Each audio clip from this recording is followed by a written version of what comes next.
Easy cooking మీ ఉమాసుందర్ అండి. Hi అండి, అందరు బాగున్నారా? నేను కూడా బాగున్నానండి. ఏం లేదండి, ఈరోజు ప్రత్యేకంగా చూడండి, బొబ్బర్లు అంటారు దీన్ని, అలసందలు అని కూడా అంటారండి. వడలకు నానబెట్టి గాలి ఇచ్చి పెట్టుకున్నా దాని వడ అన్నమాట. చూడండి, ఇది అరటి పువ్వు అన్నమాట. ఇవి తరిగి పెట్టుకున్నానండి. కొత్తిమీర, జీలకర్ర, కల్లుప్పు, ఫ్లెక్సీ అన్నమాట.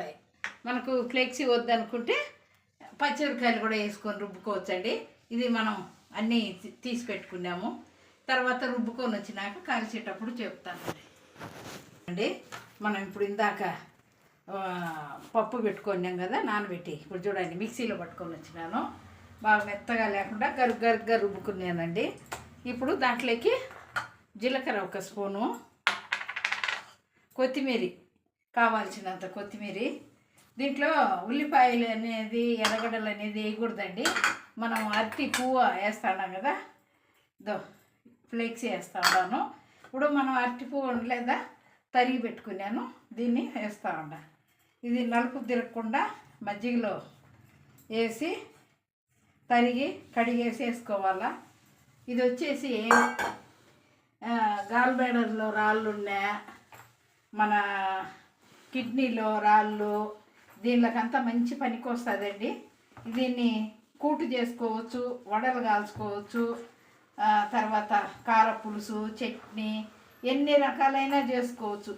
మనం దీన్ని 48 రోజులు కానీ వదలకుండా కానీ బొందు కానీ ఇట్లా అరటి పువ్వు ఇట్లా తాగుతా తింటా వచ్చినామంటే కిడ్నీలో రాళ్ళు ఉన్నాయి కూడా లేకుండా పోతుందండి. ఏమండి, అన్నీ కలుపుకున్నా. మనకి ఎంత కావాలన్నా అంత ఉప్పు కూడా వేసుకొని, కొత్తిమీర, జీలకర్ర, ఫ్లేక్సీ, ఎండుమిరపకాయ ఫ్లేక్సీ అన్నీ వేసి కలుపుకొని దీంట్లో ఉల్లిపాయలు వేసుకోరండి. ఎందుకంటే ఈ మనం అరటి పువ్వు ఉంది కదా దాన్ని వేస్తా ఉన్నాం కాబట్టి ఇంకా మనం దీంట్లో ఉల్లిపాయలు వేయడం లే. చూడండి, ఇట్లా తట్టుకోవాలి, పేపర్ మీద పెట్టుకొని నూనె కాగినాక ఇట్లా వదులుకోవాలి.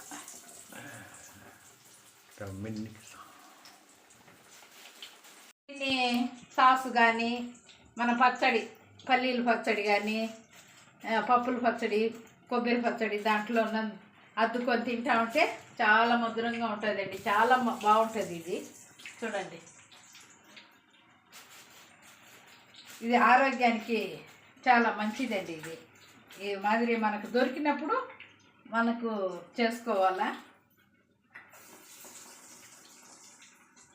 చాలా బాగుంటుంది ఇది. అరటి పువ్వు ఇక కూటు కూడా చేయొచ్చు, పచ్చడి నూరొచ్చు,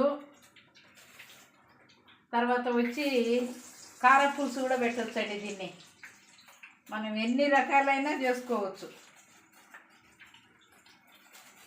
వాము వేసుకునేవాళ్ళు వాము వేసుకోవచ్చు, జీలకర్ర వేసుకునేవాళ్ళు జీలకర్ర వేసుకోవచ్చు అండి. మనం పర్టికులర్గా ఇదే వేసుకోవాలని లేదు.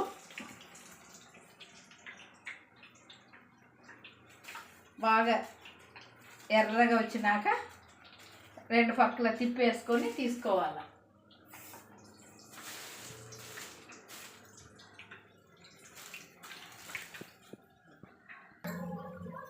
చూడండి ఎంత బాగా ఈ నురుగు అనేది కొద్దిగా ఆగిపోవాలండి. నురుగు ఆగిపోతే బాగుంటుంది.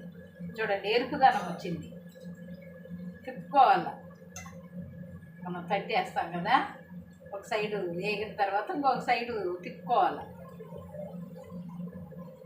ఇంకొక 5 నిమిషాలు ఈ నురుగు ఆగిపోయిన తర్వాత తీసేస్తామండి.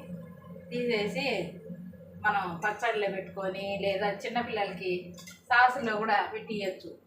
చాలా బాగుంటుందండి ఇది తినడానికి. ఏమండి, ఇప్పుడు మనం వడలు వేసుకున్నాం కదా, చూడండి నురుగు అనేది ఆగిపోయిందండి. ఈ స్టేజ్లో మనము తీసుకోవాలి. చూడండి, బాగా వేగిద్ది. వేగడం వల్ల పెద్దగా ఆయిల్ కూడా లాగదండి దీనికి. మనం సోడా పిండి వేయం కదా. చూడండి ఎంత బాగా కరకరలాడుతుంది, చాలా కమ్మగా ఉంటుంది, ఆరోగ్యానికి మంచిది.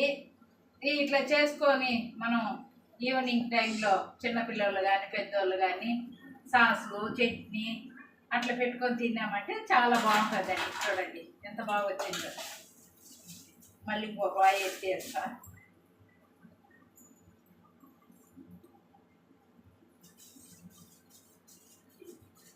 పలుచగా తట్టుకోవాలి, బాగా మరీ మందంగా లేకుండా.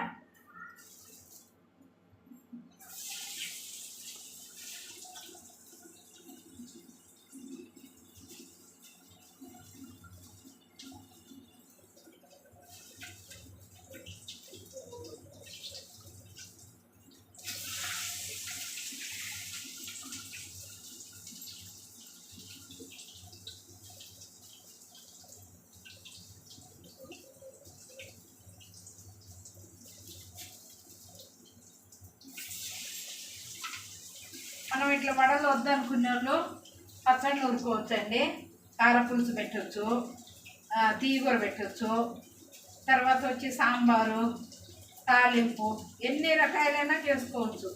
ఇది హెల్త్కి చాలా మంచిదండి. చూడండి ఎంత బాగా.